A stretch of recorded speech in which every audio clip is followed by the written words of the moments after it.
I want to welcome you to This Ohio Farmhouse. I'm Jenna, and today we're going to be talking about the 5 most common mistakes that people make when they are getting their seeds started indoors, and the steps that you need to take so that you get yourself off to a really great start to the gardening season.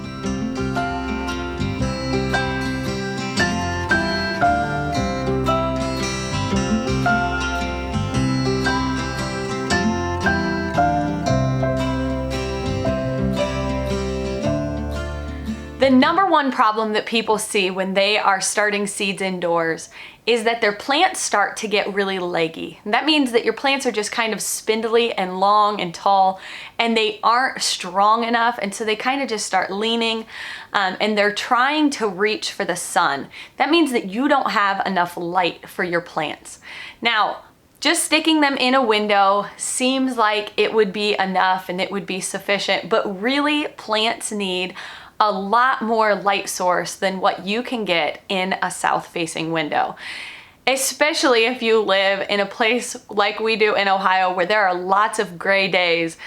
We have many days that the sun barely peeks through, and so putting things in a south-facing window aren't nearly enough. I think that if you are going to be gardening for years to come, it's worth the investment to grab some grow lights. There are some less expensive options on the market. You don't have to invest a ton of money, but I do think that it pays for itself pretty quickly because you can get a lot of success out of having grow lights. Now, when you set those up, you want to make sure that those are just a couple of inches above the top of your plant. You're really going to lower those down. So if the top of your plant is right here, your grow light is sitting almost right on top of those.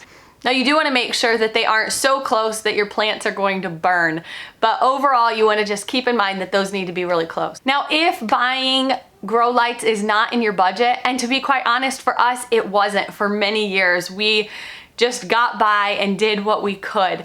I did learn a couple of tricks along the way though. If you actually push your plants right up against the surface of the glass, literally your plant will be touching your window. It makes a huge difference in the success of how well your plants grow. Otherwise, I find that my plants are really just leaning and reaching and trying to get to the sun, and you're gonna have a whole tray of plants that are just sideways and reaching to try to get the sunlight that they need. So pushing them right up against the glass really helps in that.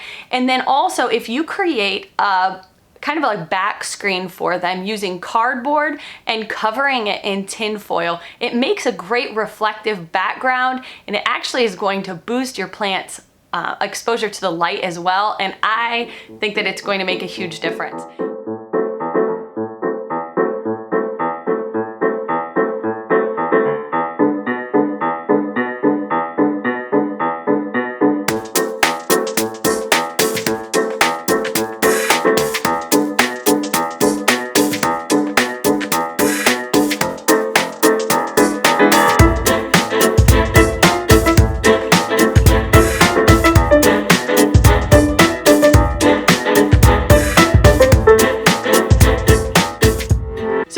This is where I actually start my seeds and grow all of them indoors until I have my greenhouse up and running.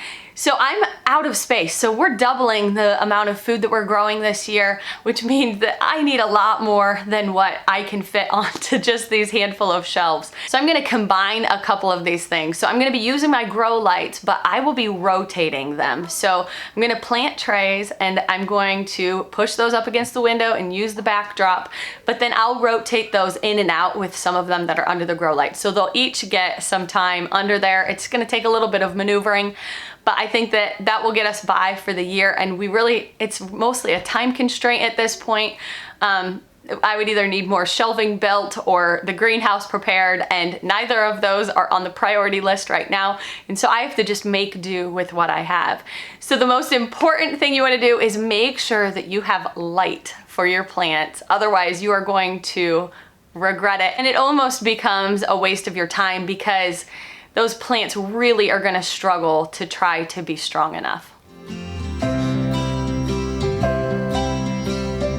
The The second thing that causes some problems in seed starting is that you don't have a warm enough place to do this. You do not want to place your seed trays in a window where there's drafts of air and you can feel that, or if it's just a colder space. Your plants really need to be a little bit warmer.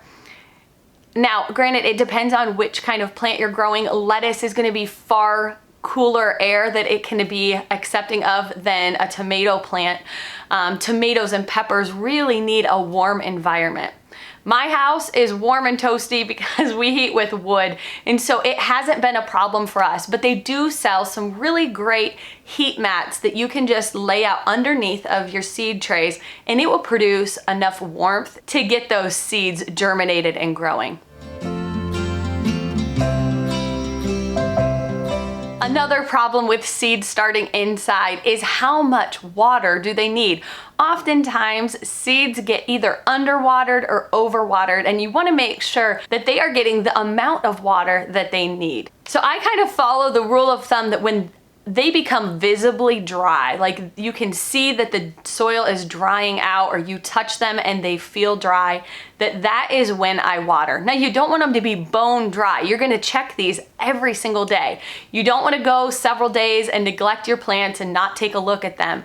That's one of the biggest problems, I think, is that people start their seeds and they let them go and they forget and they think, oh my gosh, I haven't watered my plants in days, and so they come back to them and they're all dried out and they just are striving for more. So you want to make sure that you're checking on them daily, checking the soil, making sure that they are moist. You don't want to drown them. Don't pour it on heavily. One of the ways that you can make sure that they're getting adequate water is by watering from the bottom up.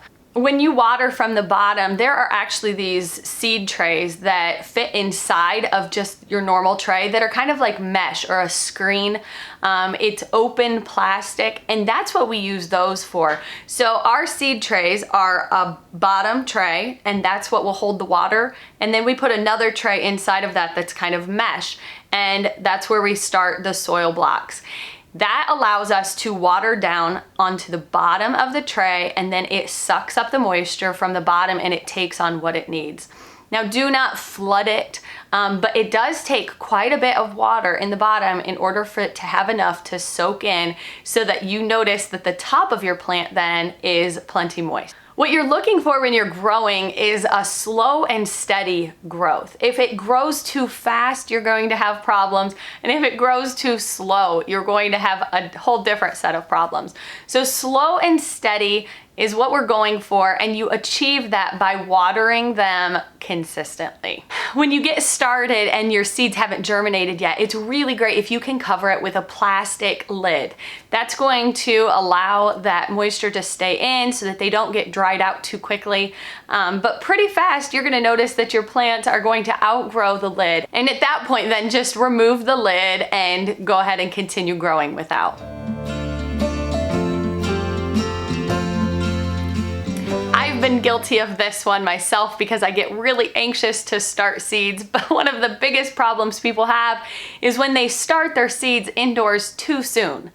When you have a plant that is meant for being grown outdoors, it's really hard to keep it indoors for longer than what it's meant to. And so they start needing more nutrients than what you are able to provide indoors. And it's really difficult to have a tomato plant or peppers that are just growing and really large. And so it's important that you take a look at your calendar and look at what you're ready to grow and make sure that you are mapping that out on a calendar. It's a pretty simple process, but really you're just going to look at when your last frost date is. Mark that on your calendar, when the weather is supposed to change. Now, I look at our last frost date and I add about 2 weeks, because in my past, I have noticed that it really isn't stable enough for my liking at that point. A couple of weeks buys me enough time that I'm pretty confident then that the weather is not going to really hurt my plants. So I go a couple of weeks after our last frost date, and then you're gonna look at your seed packet. Oftentimes it's right on the packet. It's going to tell you how long it takes to germinate, when you should start seeds inside. Oftentimes on the back of the seed packet, it will say something along the lines of you need to start this seed indoors 4 to 6 weeks before your last frost date. Then you're going to just write on your calendar, start tomato seeds, start pepper seeds, and all of those things, you just kind of mark them down and write it out, because otherwise you're going to end up with plants that are just needing more than what you can provide. The fifth thing that I think is a huge factor in having success in your garden is hardening off your seed starts before you just move them outdoors. Now, hardening off is kind of a tedious process. It's not hard, but to move that many plants outdoors takes a little bit of time each day. But it's so important because you're taking a plant that is in a very environmentally controlled area, and it's indoors, there's no wind, there's no sun, and then you're transferring outside where there is all kinds of elements that that plant has to deal with. So you're going to start out by just moving them out for a short period of time each day. And that may be a half an hour in the beginning or an hour, depending on what your weather is. You're gonna put them outside, set a timer because you will forget. Last year I had a good friend of mine who set hers outside, and hours later she texted me a picture of her tomato plants that were just that morning, beautiful and strong, and they were all wilting and falling over. So set a timer so that you don't forget, but you're going to just set them outside for a while, let them experience the wind and some sunshine, and then you're gonna bring them back inside. And you're going to repeat that process and slowly build up the time and their tolerance of being outside in the elements. And really that strengthens the plant, and it's going to give you a much better start in your garden. You wanna make sure that you're not doing this before the weather permits you to do it. If you're doing it too soon and it's cold and not nice outside, you're going to take this beautiful, strong plant and it's not going to like you at the end of it. So wait until the weather is appropriate. Watch the weather station or whatever you use for your weather. Make sure that you're going to have some warm days that you can do this. You need to have a good number of days laid out where the weather is warm enough and going to be nice enough for you to start hardening them off. You don't want to have one day that's going to be 60 and the next day's 30, because that won't allow you to properly harden those plants off. Just be patient and wait for the weather, because you will be glad that you did. Now, these next couple of tips aren't really big problematic things, but just a couple of tips that I have learned over the years. Number one is adequately mark your seedlings. Now, think through what the most efficient way to do that is. I have in the past stuck little markers in them and labeled those. And then I had kids that came in and moved them around, or they fell out when they were watering. And so that was not my most efficient thing that I have figured out.